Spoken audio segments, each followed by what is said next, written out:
Hotspot 2 பற்றி ஒரு 7 warriors சார்பாக சுரேஷ் அண்ணா அவர்கள் அனௌன்ஸ் பண்ணிட்டாரு. ஸோ அதுலேயும் நாங்கள் இருக்கோம். நீங்கள் அவர் மட்டும் தான் பண்ணுறாருன்னு நினச்சிக்காதீங்க, சேர்ந்து தான் பண்ணுறோம். அதனால் நாளை பின்ன எழுதுறதா இருந்தால் அதையும் விட்டுறாதீங்க, சேர்த்து எழுதிடுங்க.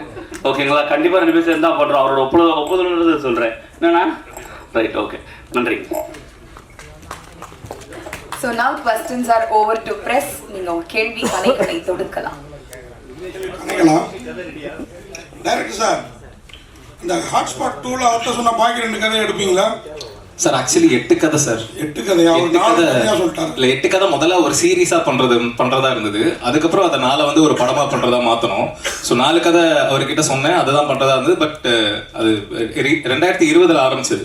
அதுக்கப்புறம் அப்படியே டைம் ஆக ஒரு 2 கதையை மாத்தணும். அது அவர்கிட்ட சொல்லலை. அது அந்த 8 கதையும் இந்த மாதிரி கதைகளா? நான் கேட்கறது அந்த மாதிரி கதைகளா?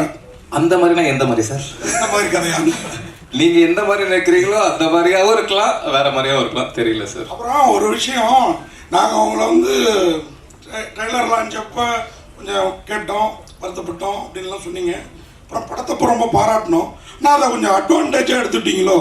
ஏன் சார், ஏன் அப்படி சொல்றீங்க? இங்கே இருக்க போஸ்டர் பாருங்க, பாக்கி எல்லாரும் கையை சும்மா வச்சுட்டு இருக்காங்க.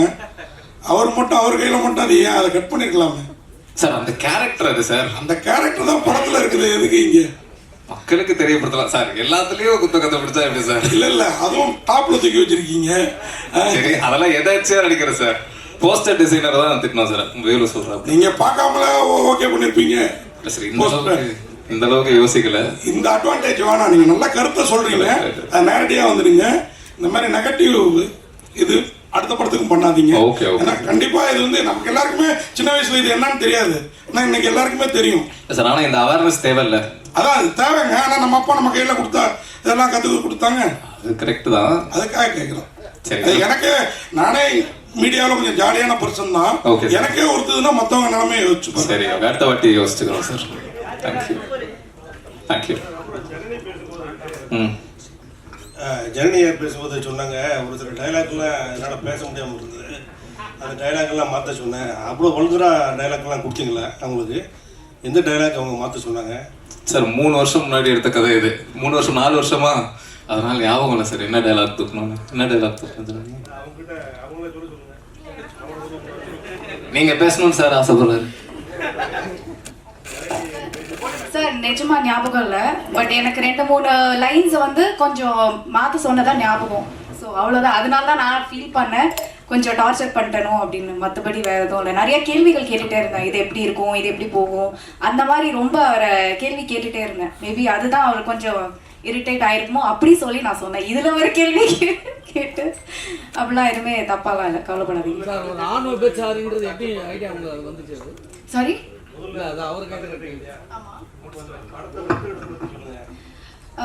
கதை வந்து இது வரைக்கும் நான் பண்ணாத கதையா இருந்தது. அண்ட் ஆல்சோ அது ஒரு எண்ட்ல வந்து ஒரு நல்ல விஷயம் டெலிவர் ஆகுது, ஒரு நல்ல மெசேஜ், ப்ரீச்சியா இல்லாம சீன்ஸா கன்வே ஆகுது. ஸோ நான் வந்து ஒரே மாதிரி படங்கள் பண்ணாம சம்திங் ஒரு போல்ட் கேரக்டரா இருந்தது. ஸோ அதனால பண்ணணும்னு நினைச்சேன்.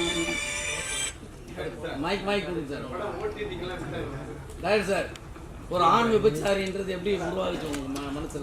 ஆண் விபச்சாரி அது எப்படி? அந்த ஒரு பெண்கள் தான் நிறைய இருக்காங்க. ஆமா சார். ஆனா ஆண் இந்த மாதிரி விபச்சாரியா இருக்கும்போது உங்க கதையில சொல்றீங்க, அது எப்படி உங்க மனசுல உருவானது? நான் 2012 அந்த மாதிரி ஒரு விஷயத்தை கேள்விப்பட்டேன் சார். அப்போதான் எனக்கு அப்படி ஒரு விஷயம் இருக்குதுன்றதே தெரிய வந்தது. ஸோ அதுக்கப்புறம் கதை எழுதும்போது நேச்சுரலி அது வச்சா இன்ட்ரெஸ்டிங்காக இருக்கும் அப்படின்னு தோணுச்சு சார். அதனால சார் சரவணன் ஓடிடி ப்ரொடியூசர் தான் சொல்லணும். ஓடிடி டாக்ஸ் போயிட்டு இருக்கு sir. Probably within a week ஒரு நல்ல இது நம்புறோம். சரவணன் திண்டுக்கல் சரவணன் கிட்ட வணக்கம் சார். வணக்கம் சார். கொஞ்ச நாளாக காணும் நீங்கள் சினிமா ஃபீல்ட்லேயே. ரொம்ப நாள் வெயிட் பண்ணி நல்ல படமாக தான் பண்ணியிருக்கீங்க. பட் ஆனாலும் வெயிட்டான கேரக்டர். ஆனால் உங்கள் வீட்டில் என்ன சொன்னாங்க? நம்ம வீட்டில் என்ன சார், என் வீட்டில் கனவும் கற்பனையும் தான் சார். யாரும் இல்லை சார். இன்னும் ஒரு டைம் கூட கல்யாணம் பண்ணல சார். அதான் கேரக்டர் படமா பார்த்தேன். நம்மளும் ஒரு கால் கூட வந்ததே இல்லையே. நான் விக்கிட்ட சொன்னேன், இப்படிலாம் கால் பண்ணுவாங்களா விக்கி? ஆமாண்ணே. எனக்கு யாரும் கால் வந்ததே இல்லை விக்கி. அதுக்கு நீங்கள் சரிப்பட்டு வர மாட்டீங்கன்னுட்டான். ப்ரொடியூசர் கூட அவருக்கு அந்த ப்ரொடியூசர் இல்லை படம் பேர் தான் ஹாட்ஸ்பாட்னு வச்சாங்க, கொஞ்ச நேரத்தில் இந்த இடத்தையும் ஹாட்ஸ்பாட் ஆக்கிட்டீங்க. டைரக்டர் கொஞ்ச நேரத்தில் சூடாயிருப்பார் பொழுது, ஐயோ என்னடா என்ன கேள்வி கேட்குறாருன்னு. என்ன அவ்வளோ கோவம்? செகண்ட் கதை 2 கதையை எடுக்கலன்ற கோவமா இல்லை எடுன்ற கோவமா? இல்லை எடுன்ற ஆதங்கம்.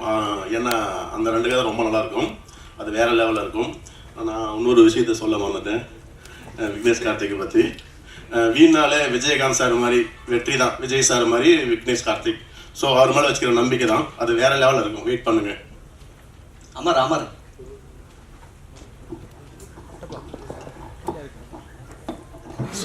அமர் உங்களுக்கு கூட நல்லா தான் இருக்கு போர்ஷன், செமையா நல்லா பண்ணிருக்கீங்க. ஜனனி ஐயர் சட்டையை பிடிச்சோன்னு உங்களுக்கு என்ன தோணுச்சு? சட்டையை பிடிச்சா என்ன தோணும்? அதெல்லாம் ஒன்றும் இல்லைண்ணா, அது கேமரா லைட் எல்லாம் இருக்குல்ல. சாதாரணமாகவே அவங்கள பார்த்தா ஒரு லவ் பண்ற ஃபீல் வந்துடும். சரிண்ணே. யாருக்குண்ணே? எல்லாருக்குமே. ஏன்னா அவ்வளோ அழகா இருப்பாங்க. ஆமாண்ணே. ஸோ உங்க போர்ஷன் அந்த மிரட்டுற தோணியை அவங்க பயங்கர மிரட்டி இருப்பாங்க. ஆமாண்ணே. அப்போ பயந்தேண்ணே நிஜமாலே, ஐயோ ஏதாவது தெரியாம ஏதாவது பட்டுக்கிடுச்சுன்னா அடிச்சிருவாங்களோ அப்படின்னு ஒரு பயம் இருந்ததுண்ணே. பட் எல்லாரும் இருக்கும்போது நமக்கும் தெரியும்ல இவ்வளோதான் நடக்கும் அப்படின்னு. அதனால அவ்வளோதானே நடந்தது. இல்லை இந்த மாதிரி ஏதாவது லைஃப்ல ஏதாவது ஃப்ரெண்டு கூப்பிட்டு போயிருக்காங்க? எவ்வளோ அந்த மாதிரி ஃப்ரெண்டே இல்லைண்ணே. அந்த மாதிரி ஃப்ரெண்ட் இல்லை, அந்த மாதிரி ஒரு அண்ணன் இல்லை. Thanks sir. டேரக்டர் சார், அதே மாதிரி தமிழ் சினிமாவில் எவ்வளவோ பெண் உரிமை கதைகள் வந்திருக்குது. ஆனால் இந்த படத்தில் நீங்கள் இந்த படத்தில் நீங்கள் பண்ணியிருக்கிற பெண் உரிமை உண்மையாகவே ஆமாம்ல அப்படின்னு தோண வச்சுது. அதுவும் ஒரு இந்த படத்தோட வெற்றிக்கு மெயின் காரணம். அவன் நம்ம அதாவது நான் என் ரிவ்யூவில் கூட சொல்லியிருப்பேன், கொஞ்சம் நமக்கு ஆண் புத்தி ஜாஸ்தின்னு வச்சுக்கோங்களேன். ஆனால் நமக்கே தோணுது அப்படிங்கிற, அது எப்படி அதை கரெக்டாக பதமாக என்ன மாதிரி யாரும் கூட ஒத்துக்கிற மாதிரி எடுத்துருந்தீங்க இல்லையா? அது வந்து உண்மையாக நீங்கள் அந்த மாதிரி கேரக்டர் யாராவது சந்திச்சிருக்கீங்களா இல்லை கற்பனை தான்? இல்லை சார், எல்லாருமே நானும் வளர்ந்த பீரியடில் ஸ்டார்டிங்கில் அப்படி தான் இருந்திருப்பேன்ல. ஒரு கட்டத்துக்கு அப்புறம் புரிதல் வந்து இல்லை இது தப்பு இது சரி அப்படின்னு தோணி அங்கேருந்து மாறுறது தான் சார். ஸோ செல்ஃப் ரியலைசேஷன் தான் மெயின் சார். அந்த பாட் அதான் அந்த காண்டம் வச்சிருக்க சீன்ஸு, அதுக்கு தக்காளி சட்னின்னு ஏன் தோணுச்சு? உனக்கு வந்தா ரத்தம் எனக்கு வந்தா தக்காளி சட்னியா, அந்த ஐடியா தான் சார். அந்த மீன் தான் வச்சு. ஆமா ஆமா ஆமா, அதான் பசங்களுக்குன்னா ஒண்ணு பொண்ணுக்குன்னா எப்படியா அப்படி. இல்லை முன்ன இந்தி படங்கள்ல வந்து இப்போ போல்டா வர ஆரம்பிச்சிருச்சு. ஸோ அதை தாண்டி இப்போ வந்து தமிழ்ல வந்து முதல் படமா நீங்க இதை காமிச்சிருக்கீங்களோ அப்படின்ற மாதிரி தெரியுது. அது அந்த இதுவா சார்? கே பாலச்சந்தர் சார் 40 வருஷத்துக்கு முன்னாடி இதை விட போல்டான படங்கள்லாம் பண்ணிட்டாரு. ஸோ அந்த அளவுக்கு போல்டான்னு தெரியல. அவர் எனக்கு ரொம்ப பிடிக்கும். ஸோ ஏதோ நம்ம ஓரளவு, ஏன்னா இந்த படத்துல ஒரு சீன்ஸ் வந்து அம்மாவே காட்டியிருப்பீங்க லாட்ஜ்ல காட்டுற மாதிரி, அது பெரிய விஷயம். அந்த சீக்வன்ஸே வந்து தாங்க முடியாது. ஏன்னா அது அப்புறம் கட் பண்ணி பார்த்ததுக்கு அப்புறம் தான் நீங்க வேற மாதிரியான இது காமிப்பீங்க. ஸோ அந்த சீன் எடுக்கும் போதே பயங்கர இதுவாக இருந்திருக்குமே, ப்ரெஷர் அதிகமாக இருந்திருக்குமே, இது என்ன பேசுவாங்களோ அப்படின்ற மாதிரி. எனக்கு அந்த ரோட்ல நடந்த அந்த காமெடி போர்ஷன் இருக்குல்ல சார், அது மட்டும் எனக்கு ஒரு சின்ன டவுட் இருந்தது. இது வந்து கொஞ்சம் அப்படி போனாலுமே ரொம்ப என்னடா இதுன்ற ஒரு ஃபீல் வந்துருமோன்ற ஒரு பயம் இருந்தது. ஆனால் எனக்கு ஒரு கான்ஃபிடன்ஸ் இருந்தது, சரி பரவாயில்ல, எனக்கு பிடிச்சிருந்தது, எழுதும் போது ரொம்ப பிடிச்சிருந்தது, பரவாயில்ல அப்படின்னு விட்டேன். ஆனால் ஒருத்தர் கூட அதை ஒரு மாதிரி இருக்குன்னு சொல்லலை. தேட்டரில் பயங்கரமான ரெஸ்பான்ஸ் அந்த சீனுக்கு இருக்கு. ஸோ அதான் சார் கொஞ்சம் ஷாக்கிங்காக தான் இருந்தது. அதுக்கப்புறம் கேரக்டராக யோசிச்சதுக்கப்புறம் சரி பண்ணலான்னு ஒரு தலைவா உங்க சொல்லுங்க சார். அதாவது படத்தில் வந்து ஹீரோ வந்து நீங்கள் தான், ஐ மீன் அது முகமது ஆரிஃப் கேரக்டர் தான். ஆமாம் சார். ஆனால் ஹீரோயின் வந்து வாய்ஸ் மட்டும் தான் கேட்கும். ஸோ ஹாட்ஸ்பாட் 2ல வந்து அந்த முகமது ஆரிஃபுக்கு மேரேஜ் ஆகிருமா, மேரேஜ்லேருந்து தொடங்குமா, அந்த ஹீரோயினை காட்டுவீங்களா சார்? ஹாட்ஸ்பாட் 2 நான் அந்த ஆங்கிள் என்ன யோசிக்கவே இல்லை. வெறுமனே விட்ட 2 கதை, அதை போக 2 கதை அப்படிதான் இருக்கு. இந்த கனெக்டிங் பாயிண்ட் இன்னும் ஆக்சுவலி இந்த படம் முதல்ல பண்ணும்போது தனித்தனியா 4 கதையாக தான் இருந்தது. சிலுக்கரப்பட்டி மாதிரி தான் இருந்தது. சிலுக்கரப்பட்டி மாதிரி லவ் ஸ்டோரிஸ் மாதிரி தனி 4 கதைகளாக தான் இருந்தது. ரிலீஸ்க்கு ஒரு 40 நாள் முன்னாடி தான் அந்த டைரக்டர் ப்ரொடியூசர் கிட்ட சொல்ற அந்த கதையை எழுதி கனெக்டிங் பாயிண்டை வச்சு இன்டர்வலாக வச்சு அது 40 நாள் முன்னாடி எழுதி அங்கிருந்து ஒரு வாரத்தில் ஷூட்டிங் பண்ணி அதுக்கப்புறம் முடிச்சு டப்புன்னு ரிலீஸ் பண்ணது தான். அது லாஸ்ட் மினிட் ஐடியா தான். கேட்குறேன்னா ஒரு கோயின்சிடென்ட்டாக அதில் வந்து ஃபைனலாக ஒரு செக் வாங்குவீங்க நீங்கள், இங்கே ரியலாகவே நீங்கள் செக் வாங்குவீங்க. ஸோ அதனால் அந்த முகமது ஆரிஃப் கேரக்டர்லேருந்து ஆரம்பிக்கிறீங்களா அப்படின்னு. இது நல்ல ஐடியாவா இருக்கு சார். மேபி இதை யூஸ் பண்ணிக்கிறேன். ஆமா, இந்த கோயின்சிடன்ஸ் நானும் யோசிக்கல. அது இது இனிமேல் தான் சார் யோசிக்கணும். அதே மாதிரி டேரக்டர் சார் 3-4 ப்ரொடியூசர் இருக்காங்க.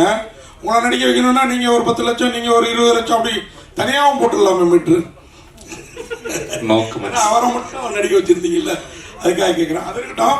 ஒரே ஒரு கொஸ்டின், அந்த படத்தில் லாஸ்ட்டாக அந்த லட்சுமி கேரக்டர், அந்த கலையரசன் அந்த கேரக்டரில் மீடியாக்கள், அதாவது டிவி மீடியாவை டேரிங்காக பண்ணியிருந்தீங்க. இதுக்கு முன்னாடி லட்சுமி ராமகிருஷ்ணன் அவங்க எபிசோடை மட்டும் வச்சு ஒரு படம் பண்ணியிருந்தாங்க, அருவி.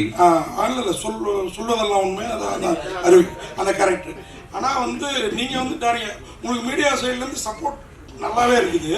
டிவி மீடியா சைட்லேருந்து யாராவது என்னப்பா, ஏன்னா நீங்களும் டிவி மீடியாவில் வேலை பார்த்ததா கேள்விப்பட்டேன் நான், என்னப்பா அப்படி பண்ணியிருக்கேன் அப்படின்னு யாராவது வருத்தப்பட்டாங்களா? இது ஒரு கேள்வி. அப்புறம் இன்னொரு கேள்வி, அதையும் கேட்டுறேன் நான், எனக்கு முடிக்க சொல்லிட்டாங்க. இன்னொரு கேள்வி, அதாவது இந்த படம் நீங்கள் இப்போ தவிக்கிறீங்கள, இந்த செகண்ட் வீக்கு புஷ் பண்ண வேண்டியிருக்குது, படம் நல்லா இருக்குன்னு டாக் போய் இப்போ தான் மக்கள் வர்றாங்கன்ட்டு. இந்த படத்துக்கு ப்ரொமோஷன் இன்னும் கொஞ்சம் நல்லா இருந்தால், இன்னும் கொஞ்சம் வாரமே ரீச் இன்னும் பெரிய லெவலில் இருந்திருக்கும்.